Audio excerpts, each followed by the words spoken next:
સરકારી કચેરીમાં હેલ્મેટ વગર આવનારા વાહન ચાલકોને દંડ ફટકારવામાં આવ્યા છે। પહેલીવાર હેલ્મેટ પહેર્યા વિના ટુ વ્હીલર ચલાવીને ટ્રાફિકના નિયમ તોડનારને 500 રૂપિયાનો દંડ ફટકારવામાં આવી રહ્યો છે। બીજી વાર પકડાયા તો 1000નો દંડ વસૂલવાની કામગીરી કરાશે। આ ઉપરાંત હેલ્મેટ પહેરીને આવનારા ટુ વ્હીલર ચાલકોને ગુલાબનું ફૂલ આપી સ્વાગત કરવામાં આવી રહ્યું છે। આવનારી 15મી ફેબ્રુઆરીએ રાજ્યમાં ફરજિયાત હેલ્મેટનો કાયદો આવી રહ્યો છે, ત્યારે સરકારી કચેરીઓ બાદ ક્રમશઃ તમામ જગ્યાએ હેલ્મેટ ફરજિયાત કરવામાં આવશે। ત્યારબાદ રસ્તા પર પણ દંડ કરવામાં આવશે, જેમાં 500 પ્રથમવાર અને ત્યારબાદ 1000 દંડ લેવામાં આવશે। રાજ્યના પોલીસ વડા વિકાસ સહાયે આજે એક્સ પર ટ્વીટ કરતા જણાવ્યું હતું કે ગુજરાતના તમામ સરકારી કર્મચારીઓ રાજ્યના જવાબદાર નાગરિકો તેમજ તમે બધા અન્ય લોકો માટે આદર્શ બનવાની અપેક્ષા રાખીએ છીએ।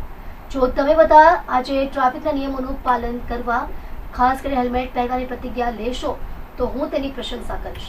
તમામ પોલીસ એકમોને આવતીકાલથી તેનું પાલન સુનિશ્ચિત કરવા સૂચના આપવામાં આવી છે। કૃપા કરીને સહકાર આપો। જય હિન્દ।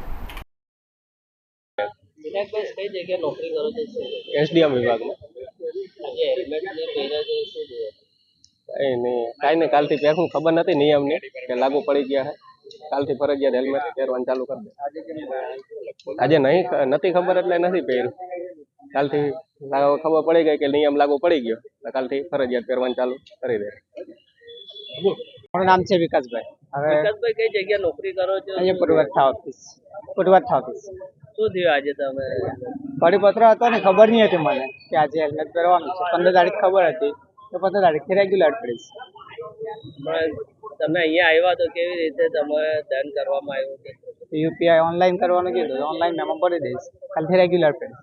હેલ્મેટ ને લઈને હવે હેલ્મેટ પહેરશો કે નહીં? હા પગ હેલ્મેટ પહેરશો હવે? હા પગ કાલથી।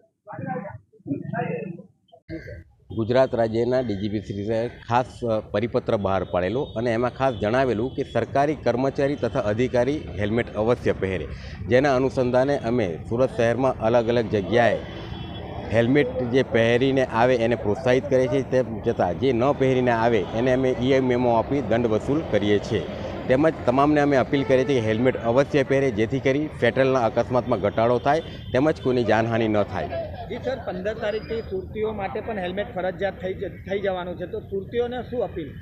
ખાસ કરીને આ કર્મચારી કે સરકારી અધિકારી પૂરતું સીમિત નથી, આ તમામ લોકો માટે છે। જો લોકો હેલ્મેટ પહેરશે તો 100% અકસ્માતના મોતમાં ઘટાડો થશે। એટલે હું ખાસ સુરતવાસીઓને અપીલ કરું કે હેલ્મેટ અવશ્ય પહેરે, જેથી આપણે અકસ્માતની મોતમાં ઘટાડો કરી શકીએ। જી સર, આજે સુરત પોલીસની ટીમ, ટ્રાફિક પોલીસની ટીમો ક્યાં ક્યાં તૈનાત કરવામાં આવી? હાલ સુરત શહેરમાં જેટલી પણ સરકારી ઓફિસ કચેરીઓ આવેલી છે ત્યાં પણ કરેલી છે, જેમ કે અહીંયા જિલ્લા સેવા સદન, સીપી ઓફિસ, બહુમાળી, જિલ્લા પંચાયત કચેરી, મામલતદાર ઓફિસ, તમામ સરકારી ઓફિસોને અમે આવરી લીધેલ છે। કેવી રીતે વાહન ચાલકોને હેલ્મેટવાળાને સ્વાગત કરવામાં આવ્યું? જે પણ હેલ્મેટ પહેરીને આવે છે એને અમે સેકન્ડ પણ કરીએ છીએ, તેમજ પુષ્પ આપી એમને અમે ખાસ પ્રોત્સાહિત કરીએ છીએ કે હેલ્મેટ અવશ્ય પહેરો અને આ રીતે તમે હેલ્મેટ પહેરતા રહો, જેથી અકસ્માતના મોતમાં ઘટાડો થાય।